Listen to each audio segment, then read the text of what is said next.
നമസ്തേ, ഞാൻ സുബീഷ്. ജനം ഡിബേറ്റിലേക്ക് എല്ലാ പ്രേക്ഷകർക്കും സ്വാഗതം. ആഘോഷങ്ങളില്ലാതെ സംസ്ഥാന സർക്കാരിൻ്റെ 4ാം വാർഷികം. തുടക്കത്തിൽ നേരിട്ട വെല്ലുവിളികൾ, സാമ്പത്തിക പ്രതിസന്ധി, ഓക്കിയും പ്രളയവും അടക്കമുള്ള പ്രകൃതി ദുരന്തങ്ങൾ, നിപ്പയും കൊറോണയും. ലോകത്തിനാകെ കേരളം മാതൃകയായി എന്നും പ്രതിസന്ധികൾക്കിടയിലും വികസനം തളർന്നില്ല എന്നും വാർഷിക കണക്കെടുപ്പിൽ മുഖ്യമന്ത്രി. ചിലർക്ക് പ്രകടന പത്രിക എന്നാൽ വോട്ട് നേടാനുള്ള അഭ്യാസം മാത്രം. എന്നാൽ ഇടതുപക്ഷത്തിൻ്റെ സമീപനം വ്യത്യസ്തമെന്നും ഇന്ന് രാവിലെ വാർത്താസമ്മേളനത്തിൽ പിണറായി വിജയൻ പറഞ്ഞു. LDF വരും, എല്ലാം ശരിയാകും എന്ന അക്കാലത്തെ പറച്ചിലും പ്രഖ്യാപനവും ബാക്കി വയ്ക്കുന്നത് എന്ത്?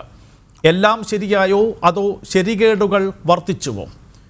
മുഖ്യമന്ത്രിയോ അതോ എല്ലാം വാചകമടി മാത്രമെന്ന് പറഞ്ഞ രമേശ് ചെന്നിത്തലയോ ശരി? 5ാം വർഷത്തിലേക്ക് കടക്കുന്ന ഇടതുപക്ഷ സർക്കാരിൻ്റെ അടുപ്പിൽ നിറകലമോ ഓട്ടപാത്രമോ? ജനം ഡിബേറ്റ് വിശദമായി ഈ വിഷയം ചർച്ച ചെയ്യുകയാണ്. ശ്രീ രാജു എബ്രഹാം MLA, BJP വക്താവ് ശ്രീ PR ശിവശങ്കർ, മുൻ മന്ത്രി ശ്രീ പന്തളം സുധാകരൻ എന്നിവർ ഈ 1.5 മണിക്കൂർ ദൈർഘ്യമുള്ള ചർച്ചയിൽ പങ്കെടുക്കുന്നു. ആദ്യം സർക്കാരിൻ്റെയും CPMൻ്റെയും പ്രതിനിധി എന്ന നിലയ്ക്ക് കൂടി ഞാൻ രാജു എബ്രഹാം MLAയിലേക്ക് പോവുകയാണ്. ശ്രീ രാജു എബ്രഹാം MLA, ഇതൊരു പ്രതിപക്ഷ വിചാരണയായി കണക്കാക്കേണ്ടതില്ല.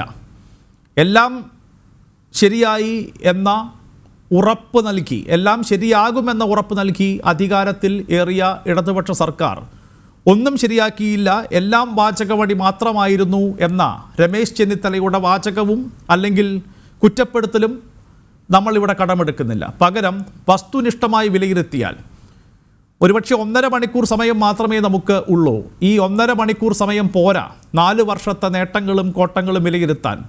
ആയതിനാൽ ഒരു ഭരണകൂടത്തിൻ്റെ പ്രവൃത്തി നമ്മൾ വിലയിരുത്തുമ്പോൾ പെട്ടെന്നുണ്ടാകുന്ന ചില സംഭവങ്ങൾ, അപ്രതീക്ഷിതമായി സംഭവിക്കുന്ന ചില ദുരന്തങ്ങൾ, അത്തരം ഘട്ടങ്ങളിൽ ഒരു ഭരണകൂടം എങ്ങനെ ഇടപെടുന്നു, ആക്ട് ചെയ്യുന്നു എന്നതുകൂടി കണക്കിലെടുത്ത് വേണം നമ്മൾ ആ സർക്കാരിൻ്റെ പ്രവർത്തനത്തെ വിലയിരുത്താൻ. അതുകൂടി കണക്കിലെടുക്കുകയാണെങ്കിൽ ഈ 4 വർഷത്തിനിടയിൽ സംഭവിച്ച ഓഖി മുതൽക്ക് ഇങ്ങോട്ടുള്ള മഹാപ്രളയവും പിന്നീട് സംഭവിച്ച പ്രളയവും ഇപ്പോൾ വന്ന കൊറോണ മഹാമാരി അടക്കം ദുരന്തമുഖങ്ങളിൽ കേരളം ഏത് രീതിയിൽ ഇടപെട്ടു, സർക്കാർ ഏത് രീതിയിൽ അവയെ പ്രതിരോധിക്കാൻ ജനങ്ങൾക്കൊപ്പം നിന്നു എന്ന ചോദ്യത്തിന് താങ്കൾ നൽകുന്ന ആദ്യ മറുപടി എന്താണ്? ആദ്യം എനിക്ക് സൂചിപ്പിക്കാനുള്ളത്, കഴിഞ്ഞ തെരഞ്ഞെടുപ്പ് ഘട്ടത്തിൽ നമ്മളൊരു ഇലക്ഷൻ മാനിഫെസ്റ്റോ നമ്മൾ മുന്നോട്ട് വെച്ചു. ആ മാനിഫെസ്റ്റോയിൽ ഓരോ വർഷവും ആ പ്രകടന പത്രികയിൽ പറഞ്ഞ കാര്യങ്ങൾ, ഓരോ വർഷവും എന്ത് നടപ്പാക്കി എന്നുള്ള ഒരു പ്രോഗ്രസ് റിപ്പോർട്ട് വെച്ചു. ആ പ്രോഗ്രസ് റിപ്പോർട്ട് 3 വർഷവും വെച്ചു. 4ാം വർഷത്തെ പ്രോഗ്രസ് റിപ്പോർട്ട് ഇപ്പോൾ ഏതാനും ദിവസത്തിനുള്ളിൽ വെക്കും. ഈ പ്രോഗ്രസ് റിപ്പോർട്ടുകളിൽ ഏതാണ്ട് 95% 3 വർഷക്കാലം കൊണ്ട് തന്നെ നടപ്പാക്കാൻ വേണ്ടി കഴിഞ്ഞു. ഇത് നിയമസഭയിൽ തന്നെ ചർച്ച ചെയ്തു. പ്രോഗ്രസ് റിപ്പോർട്ടിൽ പറഞ്ഞ കാര്യങ്ങൾ ഒന്നിനെ പോലും പ്രതിപക്ഷ നേതാവോ അല്ലെങ്കിൽ പ്രതിപക്ഷ കക്ഷികളോ വിമർശിക്കാൻ തയ്യാറായില്ല. കാരണം പരസ്യമായി യാഥാർത്ഥ്യങ്ങളാണ് മുമ്പിൽ വെച്ചത്. ഗവൺമെൻറ്റിനെ സംബന്ധിച്ചിടത്തോളം ഇതാണ് ഏറ്റവും പ്രധാനപ്പെട്ട നേട്ടം. ജനങ്ങളുടെ മുമ്പിൽ എന്തു പറഞ്ഞു അത് ഓരോന്നോരോന്ന് നടപ്പാക്കി. അത് പെൻഷൻ വർധനവ് മുതൽ പെൻഷൻ 50 ലക്ഷത്തിലധികം ജനങ്ങളിലേക്ക് എത്തിച്ചത് മുതൽ, പെൻഷൻ വർദ്ധിപ്പിക്കും എന്ന് പറഞ്ഞത് നൽകിയത് മുതൽ, പെൻഷൻ കുടിശ്ശികയില്ലാതെ നൽകിയത് മുതൽ, 2 കിഫ്ബി എന്ന ഒരു പ്രധാനപ്പെട്ട പദ്ധതി, 50,000 കോടി രൂപയുടെ പദ്ധതിയാണ് കേരള വികസനത്തിന് വേണ്ടി മുമ്പിൽ വെച്ചത്. അത് ഇപ്പോൾ 4 വർഷം കൊണ്ട് തന്നെ 54,000 കോടി രൂപയുടെ പദ്ധതികൾക്ക് ഭരണാനുമതി നൽകി. അതിൽ ഈ ലോക്ക്ഡൗൺ വന്നപ്പോഴാണ് ആ പദ്ധതി നിർവഹണത്തിൽ ചില മന്ദീഭാവങ്ങൾ ഉണ്ടായത്. ഇനിയും ആ മന്ദീഭാവം അത് മാറ്റിവെക്കും. അത് 5 വർഷം പൂർത്തിയാകുമ്പോൾ ഇത് 70,000 കോടിയുടേതായി വർദ്ധിപ്പിക്കും എന്ന് ധനകാര്യമന്ത്രി കഴിഞ്ഞ ദിവസം പ്രഖ്യാപിച്ചു കഴിഞ്ഞു. മൂന്നാമത്, ഗവൺമെൻറ്റിനെ സംബന്ധിച്ചുള്ളൊരു പ്രതിച്ഛായ, അഴിമതിയില്ലാത്ത ഒരു ഗവൺമെൻറ്, അഴിമതിയില്ലാത്ത മന്ത്രിമാർ, ആ പ്രതിച്ഛായയ്ക്ക് ഒരുപക്ഷെ ഇന്ത്യയിൽ തന്നെ ഒരു മാതൃകയായി കേരളം മാറി. അതൊരു വലിയ നേട്ടം തന്നെയാണ്. പിന്നെ ഓരോ കാര്യം എടുത്താൽ ഇപ്പോൾ വിദ്യാഭ്യാസ രംഗം, നീതി ആയോഗ് ഏറ്റവും മികച്ച വിദ്യാഭ്യാസ പ്രവർത്തനത്തിൻ്റെ കാര്യത്തിൽ 74 പോയിൻ്റ് ഇന്ത്യയിൽ ഏറ്റവും ഉയർന്ന സ്കോറാണ്. ആ സ്കോർ നൽകിയിരിക്കുന്നത് കേരളത്തിലെ വിദ്യാഭ്യാസ പരിഷ്കാരങ്ങൾക്കാണ്. അതിന് ഉപോത്ബലകമായി ധാരാളം കാര്യങ്ങൾ, 45,000 ക്ലാസ് മുറികൾ സ്മാർട്ടാക്കിയതുൾപ്പെടെ, അതോടൊപ്പം തന്നെ പൊതുവിദ്യാഭ്യാസ സ്ഥാപനത്തിലേക്ക് ആദ്യ വർഷം മുതൽ ഇപ്പോൾ ഇതിനോടകം 5 ലക്ഷത്തിലധികം കുട്ടികൾ പൊതുവിദ്യാഭ്യാസ സ്ഥാപനത്തിലേക്ക് കടന്നു വന്നു. പൊതുവിദ്യാഭ്യാസ രംഗത്ത് ഒരു വിശ്വാസം ആർജിക്കാൻ വേണ്ടി കഴിഞ്ഞു. മറ്റേ ഓരോ വർഷവും വിദ്യാർത്ഥികളുടെ എണ്ണം 10,000 കുറഞ്ഞു, 50,000 കുറഞ്ഞു, ഈ വാർത്തകളായിരുന്നു മാധ്യമങ്ങൾ നൽകിയിരുന്നത്. പക്ഷേ ഇപ്പോൾ ഓരോ വർഷവും പൊതുവിദ്യാഭ്യാസ സ്ഥാപനങ്ങളിലേക്ക് കുട്ടികളുടെ എണ്ണം കൂടി വരുന്ന കാര്യം. 2, ആരോഗ്യരംഗത്തെ സംബന്ധിച്ചിടത്തോളം ഏറ്റവും ഒടുവിൽ, അത് നിപ്പയുടെ കാര്യത്തിലല്ല, ഏറ്റവും ഒടുവിൽ കോവിഡിൻ്റെ കാര്യത്തിൽ പോലും കേന്ദ്ര ആരോഗ്യമന്ത്രി അടക്കം കേരളത്തെ പ്രശംസിച്ചുകൊണ്ടിരിക്കുന്നു. ലോകത്തിലെ വിവിധ രാജ്യങ്ങൾ, വിവിധ മാധ്യമങ്ങൾ അതെല്ലാം കേരളത്തിൻ്റെ പ്രകടനത്തെ ഏറ്റവും മികച്ചത് എന്ന പരസ്യമായിട്ടുള്ള, രഹസ്യമല്ല, പരസ്യമായിട്ടുള്ള പ്രഖ്യാപനങ്ങൾ നടത്തിക്കൊണ്ട് മുന്നോട്ട് വരികയാണ്. ക്രമസമാധാന പരിപാലന കാര്യത്തിൽ കേന്ദ്ര ക്രൈം റെക്കോർഡ് ബ്യൂറോ പ്രകാരം തന്നെ ഏറ്റവും മികച്ച സംസ്ഥാനങ്ങളിലേക്ക് കേരളം മാറി. വിലക്കയറ്റം പിടിച്ചു നിർത്തുന്ന കാര്യത്തിൽ ഏറ്റവും മികച്ച ഇടപെടി കേരളത്തിന് നടത്താൻ വേണ്ടി കഴിഞ്ഞു. ബാക്കി പരിഷ്കാരങ്ങൾ ഓരോ രംഗത്തും ഓരോ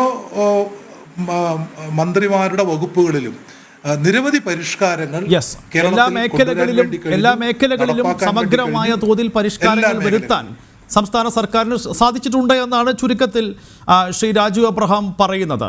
ഇതിൽ പ്രധാനപ്പെട്ട ചിലത് പ്രോഗ്രസ് റിപ്പോർട്ടാണ്. പ്രോഗ്രസ് റിപ്പോർട്ട് പ്രതിപക്ഷം കൂടി അംഗീകരിച്ചു. പ്രതിപക്ഷത്തിന് അതിൽ വിമർശിക്കത്തക്കതായി അല്ലെങ്കിൽ വിമർശിക്കാനുള്ളതായി ഒന്നും ഉണ്ടായിരുന്നില്ല. മറ്റൊന്ന് കിഫ്ബി സജീവമായി എന്നുള്ളതാണ്. അത് കിഫ്ബി കുറച്ച് പിന്നോട്ട് പോയത് ഈ കൊറോണ വന്നപ്പോൾ മാത്രമാണ് എന്നാണ് ശ്രീ രാജു അബ്രഹാം പറയുന്നത്. അഴിമതിയില്ലാത്ത മന്ത്രിമാർ മറ്റൊരു നേട്ടം.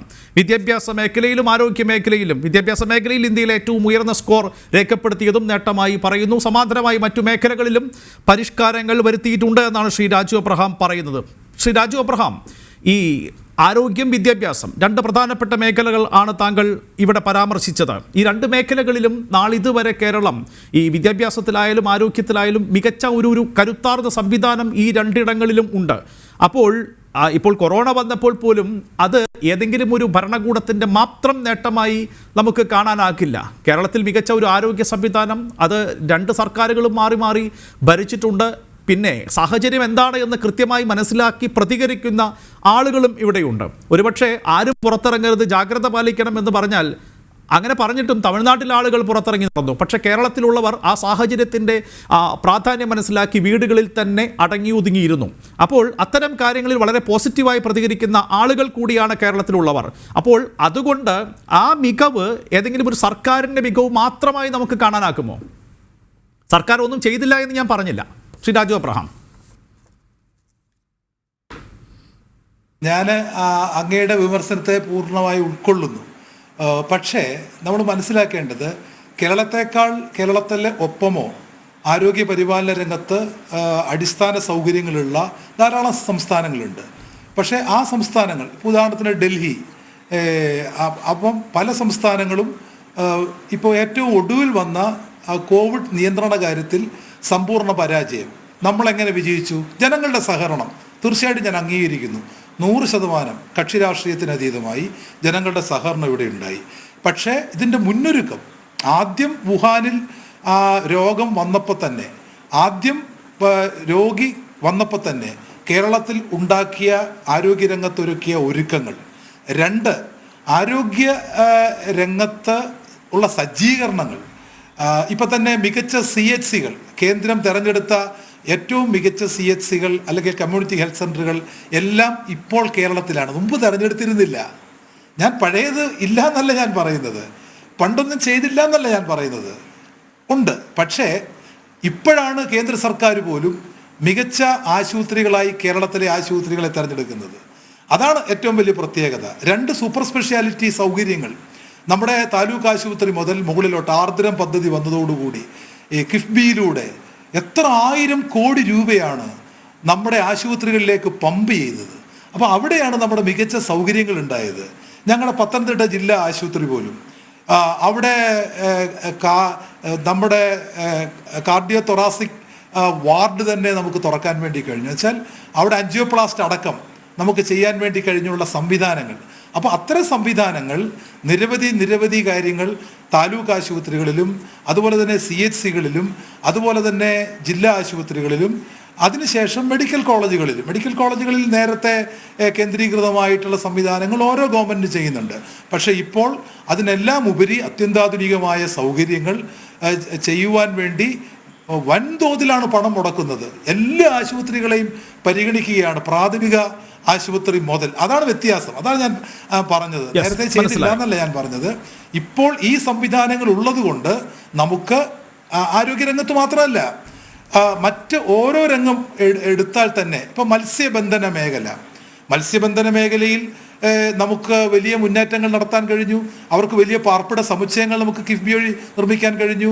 ഓഖി വന്നപ്പോൾ നമുക്ക് ലഭിച്ച കേന്ദ്ര സഹായവും സംസ്ഥാന സർക്കാരിൻ്റെ പദ്ധതികളും ചേരുമ്പോൾ നമുക്ക് തീരപ്രദേശങ്ങളിൽ എത്ര 1000 വീടുകളാണ് നമുക്ക് കൊടുക്കാൻ വേണ്ടി കഴിഞ്ഞത്.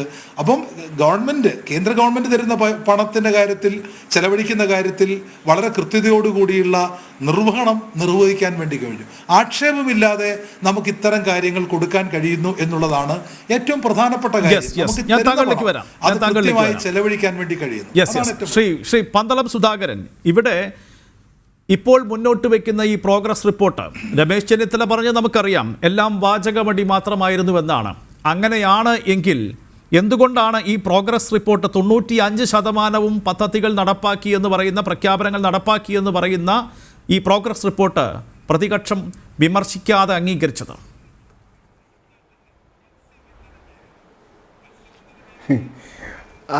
ആദ്യമായി എനിക്ക് ശ്രീ രാജു എബ്രഹാം പറഞ്ഞതിനോട് എതിരില്ല. കാരണം എന്താ പറയുക, അദ്ദേഹത്തിന് അങ്ങനെ പറയാൻ കഴിയും.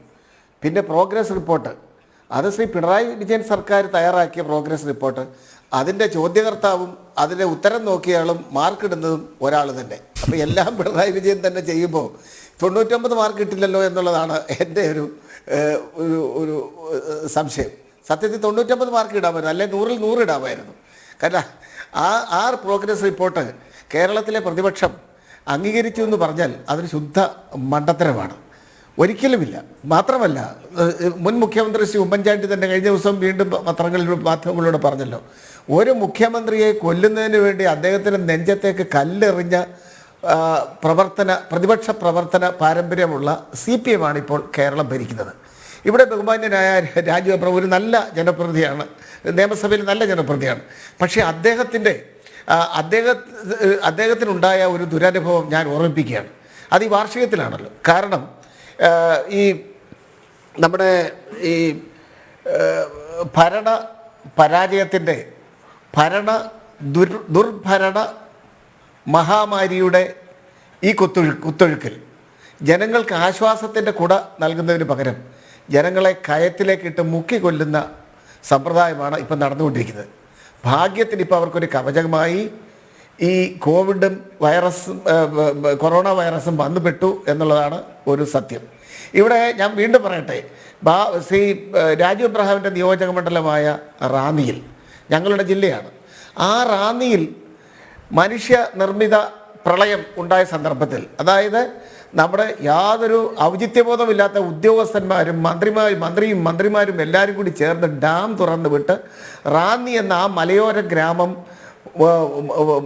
മഹാപ്രളയത്തിൽ മുങ്ങി ജനങ്ങളുടെ ജീവൻ നഷ്ടപ്പെട്ടു. ലക്ഷക്കണക്കിന് കോടിക്കണക്കിന് രൂപയുടെ സമ്പാദ്യം നഷ്ടപ്പെട്ടു. അങ്ങനെയുള്ള ദുരന്തമുണ്ടായപ്പോൾ അത് കേരള നിയമസഭയിൽ ഒരു MLA എന്നുള്ള നിലയിൽ ഉന്നയിക്കുവാനുള്ള അവകാശം പോലും ഇല്ലാതെ നിർനിമേഷനായി ദയനീയമായി ശ്രീ രാജു എബ്രഹാം നിന്ന ആ ഒരൊറ്റ വിഷ്വൽ മാത്രം മതി ഈ ഗവൺമെൻറ്റിൻ്റെ പ്രോഗ്രസ് റിപ്പോർട്ടിൻ്റെ യഥാർത്ഥ വസ്തുത മനസ്സിലാക്കാൻ. മറ്റൊന്ന്, ഏത് രംഗത്തെ നേട്ടങ്ങളുടെ അടിസ്ഥാനത്തിൽ വേണം പ്രതിപക്ഷം ഇത് വിലയിരുത്തേണ്ടത്? ഇവിടെ അഴിമതി രഹിത സർക്കാർ എന്ന് പറഞ്ഞില്ലേ? ഈ ഗവൺമെൻറ് വന്ന് ഏതാനും മാസങ്ങൾക്കുള്ളിലല്ലേ വ്യവസായ മന്ത്രി EP ജയരാജനെ ആ സ്ഥലത്തു നിന്ന് പുറത്തു പോകേണ്ടി വന്നത് അല്ലേ? സ്വന്തക്കാരെ തിരികെ കയറ്റി എന്നൊക്കെ പറഞ്ഞുകൊണ്ട്. പക്ഷേ അദ്ദേഹം തിരിച്ചു വന്നു എന്നത് മറ്റൊരു കാര്യം, തിരിച്ചു വന്നു. പക്ഷേ 3 മാസത്തിനുള്ളിൽ ഒരു 100 ദിവസം തികഞ്ഞതിന് മുമ്പ് ഒരു മന്ത്രിക്ക് രാജിവെക്കേണ്ടി വന്നു. ഇന്നിപ്പോൾ നമ്മോടൊപ്പം ഇല്ലാത്ത തോമസ് ചാണ്ടി എങ്ങനെയാണ് പുറത്തു പോയത്? അതിനുശേഷം ഇന്ന് ശശീന്ദ്രൻ മന്ത്രി സ്ഥാനം ഏറ്റെടുത്ത് ദിവസങ്ങൾക്കുള്ളിൽ നടന്ന കുടുംബ സദസ്സിൽ പറയാൻ കൊള്ളരുതാത്ത പ്രശ്നം നമുക്കറിയാമല്ലോ. പിന്നെ ഏറ്റവും ഒടുവിൽ KT ജലീൽ ഞങ്ങളൊക്കെ കരുതി വളരെ മിടുക്കനാണ്, നല്ല യൂത്ത് ലീഗിൻ്റെ ഒക്കെ നല്ല തീപ്പൊരി പ്രാസംഗികനൊക്കെ ആയിരുന്ന ഒരു കാലം മുതൽ എനിക്ക് അദ്ദേഹത്തെ അറിയാം. പക്ഷേ അദ്ദേഹം മന്ത്രിയായി കഴിഞ്ഞപ്പോൾ ഉദാര മനസ്കനായി. അദ്ദേഹം മാർക്ക് ദാനത്തിൽ ഇന്ത്യയിലെ എല്ലാവരെയും അത്ഭുതപ്പെടുത്തിക്കൊണ്ട് മാർക്ക് ദാനം നൽകുന്ന ഒരു മന്ത്രിയായി മാറി. യൂണിവേഴ്സിറ്റികളെ പോലും രാഷ്ട്രീയവൽക്കരിച്ചു. സ്വന്തക്കാർക്ക് മാർക്ക് ദാനം നൽകി ഇതുപോലൊരു മഹാബലിയേക്കാൾ ഉദാര മനസ്കനായ ഒരു മന്ത്രി വേറെ ഉണ്ടോ? പിന്നെ ഇപ്പോൾ ഈ കോവിഡ് മഹാമാരി ദുരന്തം സത്യത്തിൽ എല്ലാവരും ലോകമെമ്പാടുമുള്ള മനുഷ്യരാശിയുടെ മുമ്പിൽ ആദിയും അതേപോലെ തന്നെ ഭീഷണിയും അതേപോലെ തന്നെ എല്ലാ അർത്ഥത്തിലുള്ള ആശങ്കയുടെയും മുൾമുനയിൽ നമ്മൾ നിൽക്കുമ്പോൾ സത്യത്തിൽ ഒറ്റക്കെട്ടായി ഇവിടെ പ്രവർത്തിക്കുന്നു, കേരളത്തിലെ ജനങ്ങൾ പ്രവർത്തിക്കുന്നു, സർക്കാർ പ്രവർത്തിക്കുന്നു, ഒരു സംശയമില്ല. അത് സർക്കാരിൻ്റെ ഉത്തരവാദിത്തമല്ലേ? ജനങ്ങൾ തിരഞ്ഞെടുക്കപ്പെടുന്ന ഒരു ഗവൺമെൻറ്റിൻ്റെ ഉത്തരവാദിത്തമാണ് മഹാമാരി വരുമ്പോഴായാലും പ്രളയം വരുമ്പോഴായാലും ഇതുപോലെയുള്ള മറ്റ് എപ്പിഡമിക് ഉണ്ടാകുമ്പോഴായാലും ഒക്കെ അല്ല, അത് ഉത്തരവാദിത്തമാണ്. ആ ഉത്തരവാദിത്തം പിഴവുകളില്ലാതെ കൃത്യമായി നിർവഹിച്ചു എന്ന അഭിപ്രായം പ്രതിപക്ഷത്തിനുണ്ടോ? ശ്രീ പന്തളം സുധാകരനുണ്ടോ? ഒരിക്കലുമില്ല. പിഴവുകളില്ലാതെ എങ്ങനെ ഇപ്പോൾ പറയാൻ കഴിയും? ഇന്നത്തെ തന്നെ നമുക്ക് ഓരോ ദിവസവും നമ്മൾ കമൻ്ററി പോലെ ഓരോ ദിവസവും നമ്മുടെ ഈ കോവിഡ് ബാധിതരുടെ എണ്ണം നമ്മൾ ചാനലുകളിൽ കൂടി മാധ്യമങ്ങളിലൂടെ കണ്ടുകൊണ്ടിരിക്കുകയല്ലേ, സോഷ്യൽ മീഡിയയിൽ കൂടി വന്നുകൊണ്ടിരിക്കുകയാണല്ലോ. അതിൻ്റെ എണ്ണം വർദ്ധിക്കരുതെന്ന് ആത്മാർത്ഥമായി ആഗ്രഹിക്കുന്ന ഒരു പൊതുപ്രവർത്തകനാണ് ഞാൻ. പക്ഷേ അത് നമുക്കിപ്പോൾ പറയാൻ കഴിയുമോ എവിടെ എത്തുമെന്നുള്ളത്? ബഹുമാനപ്പെട്ട മുഖ്യമന്ത്രി തന്നെ അദ്ദേഹം ചെയ്ത എല്ലാ കാര്യങ്ങളും ഞങ്ങൾ അഭിനന്ദിക്കുന്നു. പക്ഷേ അദ്ദേഹം പറഞ്ഞതെന്താണ്? 4 ലക്ഷത്തോളം വരുന്ന വിദേശ മലയാളികൾ അല്ലെങ്കിൽ മറുനാടൻ മലയാളികൾ കേരളത്തിലേക്ക് വന്നോട്ടെ, 4 ലക്ഷത്തോളം മലയാളികൾക്ക് ക്വാറന്റൈൻ സൗകര്യങ്ങളും മറ്റെല്ലാ സൗകര്യങ്ങളും ഏർപ്പെടുത്തിയിരുന്നല്ലേ പറഞ്ഞത്. ആദ്യത്തെ ഫ്ലൈറ്റ് വന്ന് അന്ന് മുതൽ താളം തെറ്റിയില്ലേ? ഇന്നിപ്പോൾ വിദേശത്തു നിന്ന് വിളിക്കുന്ന രാജു എബ്രഹാമിൻ്റെ നമ്മുടെ എല്ലാ സുഹൃത്തുക്കളുണ്ടല്ലോ, അവരൊക്കെ കണ്ണീരും കൈയോടും കൂടി ആദിയോട് നിൽക്കുകയാണ്. അവരുടെ സ്വന്തം നാട്ടിലേക്ക് വരുന്നതിനുള്ള ആ അവസരം കൊട്ടിയടച്ച ഒരു ഗവൺമെന്റ് അല്ലേ ഇത്? ഇനിയും ഞാൻ പറയട്ടെ, MP-മാർ ശ്രീ ബെന്നി ബെഹന UDF-ന്റെ ഞങ്ങളുടെ കൺവീനറാണ്. അദ്ദേഹം തന്നെ പറഞ്ഞല്ലോ, കേരളത്തിലെ ഇത്രയും അന്ന് പറഞ്ഞപ്പോൾ 52 ദിവസം, ഒരു 52 ദിവസം കഴിയുമ്പോഴും ലോക്ക്ഡൗൺ 52 ദിവസം പൂർത്തിയാക്കുമ്പോൾ കേരളത്തിലെ ഒരു MP-യോട് പോലും, മാർക്സിസ്റ്റ് പാർട്ടിയുടെ MP-യോട് ചോദിച്ചാൽ ഞങ്ങൾ അറിയില്ല, കേരളത്തിലെ 19 UDF MP-മാരോട് ഒരു വാക്ക് പറയാനോ അവരുടെ പിന്തുണ അവരുമായി ആശയവിനിമയം നടത്താനുള്ളൊരു സാമാന്യ പ്രതിപക്ഷ മര്യാദ പോലും ഈ ഗവൺമെന്റ് കാണിച്ചില്ല എന്നാണ് പറഞ്ഞത്. വീണ്ടും പ്രതിപക്ഷ യോഗം വിളിക്കാൻ തയ്യാറായി. ശ്രീ PR ശിവശങ്കർ, ഇവിടെ ഒരു ഘട്ടത്തിൽ ഇപ്പോൾ വൈറസ് വ്യാപനത്തിൻ്റെ ആദ്യഘട്ടത്തിൽ ശരിയാണ്, കേരളം മികച്ച രീതിയിൽ പ്രതിരോധിക്കാനൊക്കെ കേരളത്തിന് കഴിഞ്ഞിട്ടുണ്ട്. നമ്മുടെ ആരോഗ്യ സംവിധാനങ്ങൾ ഉണർന്ന് പ്രവർത്തിച്ചിട്ടുമുണ്ട്. അതിന് ഒരു കാരണം ഞാൻ നേരത്തെ പറഞ്ഞതുപോലെ മികച്ച ആരോഗ്യ സംവിധാനങ്ങളും ആരോഗ്യ സാക്ഷരതയും ഇത്തരം സാഹചര്യങ്ങളിൽ എങ്ങനെ പ്രതികരിക്കണം, ഏതെല്ലാം നിർദ്ദേശങ്ങൾ അനുസരിച്ചുകൊണ്ട് കൃത്യമായി പ്രതികരിക്കണം എന്നറിയാവുന്ന ഒരു ജനതയും കേരളത്തിലുണ്ട് എന്നത് കൂടിയാണ്. എന്നാൽ ഈ പ്രതിരോധ സംവിധാനങ്ങൾ പാളുന്നതും എന്ത് ചെയ്യണം എന്നറിയാതെ പകച്ചു നിൽക്കുന്ന ഒരു സാഹചര്യത്തിലേക്ക് കേരളം പോകുന്നതും ഈയിടെയാണ്. പ്രത്യേകിച്ച് തിരിച്ചെത്തുന്ന മലയാളികളുടെ കാര്യത്തിൽ ഇവർ വാളയാർ അതിർത്തി അടക്കം പല അതിർത്തികളിലും കുടിക്കാൻ പച്ചവെള്ളം പോലും കിട്ടാതെ കുടുങ്ങിക്കിടക്കുന്ന അവരനുഭവിക്കുന്ന നരകയാതന നാം കാണുകയും കേൾക്കുകയും ഒക്കെ ചെയ്തതാണ്. അവിടെ നിന്നിങ്ങോട്ട് നമ്മുടെ പ്രതിരോധ സംവിധാനങ്ങളിൽ പിഴവുകൾ സംഭവിക്കുന്നുണ്ട്. അപ്പോൾ ഞാൻ ആമുഖമായി സൂചിപ്പിച്ചതുപോലെ ചില അടിയന്തര ഘട്ടങ്ങളിൽ അപ്രതീക്ഷിതമായ സാഹചര്യങ്ങളിൽ ഒരു ഭരണകൂടം എങ്ങനെ ആക്ട് ചെയ്യുന്നു എന്നതുകൂടി കണക്കിലെടുത്ത് വേണം ഒരു സർക്കാരിൻ്റെ പ്രവർത്തനം വിലയിരുത്തേണ്ടത്. എങ്കിൽ ഈ ഘട്ടങ്ങളിൽ പിണറായി സർക്കാർ ഏത് രീതിയിൽ പ്രവർത്തിച്ചു എന്നാണ് BJP വിലയിരുത്തുന്നത്. ഒരു ഘട്ടത്തിൽ കേന്ദ്രമന്ത്രി V. മുരളീധരൻ പോലും പറഞ്ഞത് സർക്കാർ നല്ല രീതിയിൽ പ്രവർത്തിച്ചു എന്നാണ്. ആ ഘട്ടത്തിൽ ശരിയാകാം. പക്ഷെ പിന്നീട് ഏതെങ്കിലും രീതിയിലുള്ള പിഴവുകൾ സർക്കാരിന് സംഭവിച്ചിട്ടുണ്ടോ?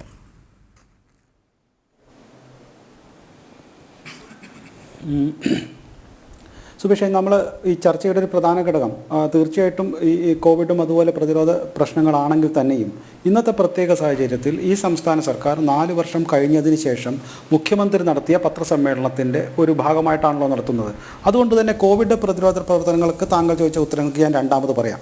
അതിനു മുൻപ് ശ്രീ രാജു എബ്രഹാം നമ്മളോട് മുന്നിൽ വെച്ച ഒരു നീണ്ട കാര്യങ്ങൾക്ക് ചില മറുപടികൾ തന്നില്ലെങ്കിൽ അതിന് ഉത്തരമില്ല എന്ന് തോന്നും, അല്ലെങ്കിൽ അദ്ദേഹം പറഞ്ഞ കാര്യങ്ങളെല്ലാം സത്യമാണെന്ന് വിശ്വസിക്കും. ഞാൻ രാജു എബ്രഹാമിൻ്റെ വാദമുഖങ്ങളെക്കാൾ കൂടുതൽ മുഖ്യമന്ത്രി പറഞ്ഞ 3 കാര്യങ്ങൾ മാത്രം ഞാൻ എക്സ്പ്ലെയിൻ ചെയ്യാം. അത്ര സമയം കിട്ടാൻ സാധ്യതയുള്ളൂ. അദ്ദേഹം പറഞ്ഞ ഏറ്റവും പ്രധാനപ്പെട്ട ഊന്നിപ്പറഞ്ഞ ദേശാഭിമാനിയിൽ വളരെ വ്യക്തമായി പറഞ്ഞ കാര്യം, സംസ്ഥാനത്ത് പൊതുമേഖലാ സ്ഥാപനങ്ങളെ ശക്തമായി ഈ സംസ്ഥാന സർക്കാർ വ്യവസായ രംഗത്ത് പ്രതിരോധിച്ചു, അല്ലെങ്കിൽ അവയെ രക്ഷപ്പെടുത്തിയെന്നാണ്. അദ്ദേഹത്തിൻ്റെ വാക്കുകൾ തന്നെ, വ്യവസായ രംഗം നിക്ഷേപ രംഗത്ത് വലിയ മുന്നേറ്റമാണ് സൃഷ്ടിക്കുന്നത്. നഷ്ടം 131 കോടിയായിരുന്നു. ആദ്യ വർഷം തന്നെ നഷ്ടം 71 കോടിയായി കുറച്ചു. അടുത്ത 3 വർഷവും ഈ മേഖലയെ ലാഭത്തിലാക്കി 5 കോടി 8 കോടിയൊക്കെ ലാഭം വന്നു. ഇപ്പം അവസാനം 56 കോടി രൂപ പ്രവർത്തന ലാഭം വന്നു എന്നാണ് അദ്ദേഹത്തിൻ്റെ ഒരു വാദമുഖം. ഞാൻ അവിടെ ഒന്ന് തുടങ്ങാം. 2016 ശ്രീ പന്തളം സുധാകരൻ്റെ സർക്കാർ അവിടെ ഒരു ഇൻവെസ്റ്റ്മെൻറ്റ്, ക്യാപിറ്റൽ ഇൻവെസ്റ്റ്മെൻറ്റ് നടത്തിയായിട്ട് revenue of public enterprises in Kerala, അവരുടെ ബ്യൂറോ ഓഫ് പബ്ലിക് എൻ്റർപ്രൈസസിൻ്റെ ലിസ്റ്റിൽ കിടപ്പുണ്ട്. MLA മാർക്ക് പന്തളം സുധാകരനും അദ്ദേഹത്തിനൊക്കെ കയ്യിൽ കിട്ടിയതാവും. ഞാൻ MLA എൻ്റെ കിട്ടിയിട്ടില്ല, നെറ്റിൽ ഡീറ്റെയിൽ കിടക്കുന്നുണ്ട്. 44,323 കോടി രൂപയാണ് ക്യാപിറ്റൽ ഇൻവെസ്റ്റ്മെൻറ്റ് അതിൽ ചെയ്തിട്ടുള്ളത്. 2020 അത് ഇവർ പറയുന്ന കണക്ക് പ്രകാരം തന്നെ ഇവർ 13,000 കോടി രൂപയും കൂടി കൂടുതൽ ഇൻവെസ്റ്റ് ചെയ്തുകൊണ്ട് 57,063 കോടി രൂപ ഇവർ പൊതു ഇൻവെസ്റ്റ്മെൻറ്റ് നടത്തിയിട്ടുണ്ട്. നമ്മൾ അറിയേണ്ടത് 2016 ഈ ഇൻവെസ്റ്റ്മെൻറ്റ് 12 കോടി ഡിവിഡൻഡ് കൊടുത്തപ്പോൾ ഇവർ ഇപ്പോൾ ഇത്രയും 13 കോടി അഡീഷണൽ നൽകിയിട്ടും 57,000 കോടി രൂപയ്ക്ക് ഏക കിട്ടിയത് 7 കോടിയാണ്. ഇവിടെയാണ് ഈ കണക്ക് പറയുന്നതിൻ്റെ പ്രശ്നം. അതായത് 57,000 കോടി രൂപയുടെ പൊതുമുതൽ ഇൻവെസ്റ്റ് ചെയ്തിട്ടും ഡിവിഡൻഡ് കിട്ടിയത് 7 കോടി എന്നാണ് public enterprises, review of public എൻ്റർപ്രൈസസിൻ്റെ സംസ്ഥാന സർക്കാരിൻ്റെ കണക്ക്, കേന്ദ്ര സർക്കാരിൻ്റെ കണക്ക് വരുന്നത്. ഇതിൻ്റെ വിറ്റുവരവ് 36,051 കോടി രൂപ മാത്രം. അത് 2016 2020 33,833 കോടി, 33,883 കോടി രൂപ. അപ്പോൾ പ്രവർത്തന മൂലധനത്തിനേക്കാൾ കുറവും 2016 കൂടുതൽ ഇൻവെസ്റ്റ് ചെയ്തിട്ടും അത് കുറഞ്ഞു. അപ്പോൾ ലാഭം കുറയുക മാത്രമല്ല, ഡിവിഡൻഡ് കുറയുക മാത്രമല്ല, ബാക്കി എല്ലാ കാര്യത്തിലും കുറവ് വന്നിട്ടുണ്ട്. കൂടുതൽ ഇൻവെസ്റ്റ്മെൻറ്റ് ചില ഒരു 2-3 ചില പൊതുമേഖലാ സ്ഥാപനങ്ങൾ ഒഴിച്ചാൽ. അപ്പോൾ ഇത്തരത്തിൽ കണക്കുകളുടെ ഇടയിൽ കള്ളക്കണക്ക്, ഞാൻ കൂടുതൽ ഡീറ്റെയിൽ പറയാം, പക്ഷേ അതൊരു ബോറായിരിക്കും എന്നുള്ളതുകൊണ്ടാണ് ഞാൻ പറയാത്തത്. അപ്പോൾ പ്രവർത്തനം, ഞാൻ പിണറായി വിജയൻ്റെ വാക്ക് തന്നെ പറയാം. പിണറായി വിജയൻ സംസ്ഥാനത്തെ ഇലക്ട്രിസിറ്റി മന്ത്രിയായിരുന്നപ്പോൾ, വൈദ്യുത മന്ത്രിയായിരുന്നപ്പോൾ അദ്ദേഹം തന്നെ പറഞ്ഞിട്ടുണ്ട്, 16% കുറവാണ് ലാഭമെങ്കിൽ അത്തരത്തിലുള്ള പൊതുമേഖലാ സ്ഥാപനങ്ങളെ നിർത്തുന്നതിൽ യാതൊരു സാങ്കത്യവുമില്ല, അതെല്ലാം പിരിച്ചുവിടേണ്ടതാണ്. പൊതുമേഖലാ സ്ഥാപനങ്ങൾ മിനിമം ലാഭം കാക്കണം. കാരണം കേരളത്തിലെ പാവപ്പെട്ട ജനങ്ങളുടെ പണം എടുത്താണ് അവ ചെലവാക്കുന്നത്. അതുകൊണ്ട് നഷ്ടം നികത്തുവാൻ നമ്മൾ തയ്യാറാകണമെന്ന്. അപ്പോൾ 10% പോലും ലാഭം, ഇത്രയും 57,000 കോടി രൂപ ഇൻവെസ്റ്റ് ചെയ്തിട്ട് 10% ലാഭമാണെങ്കിൽ 570 കോടിയെങ്കിലും വരണ്ടേ സർ?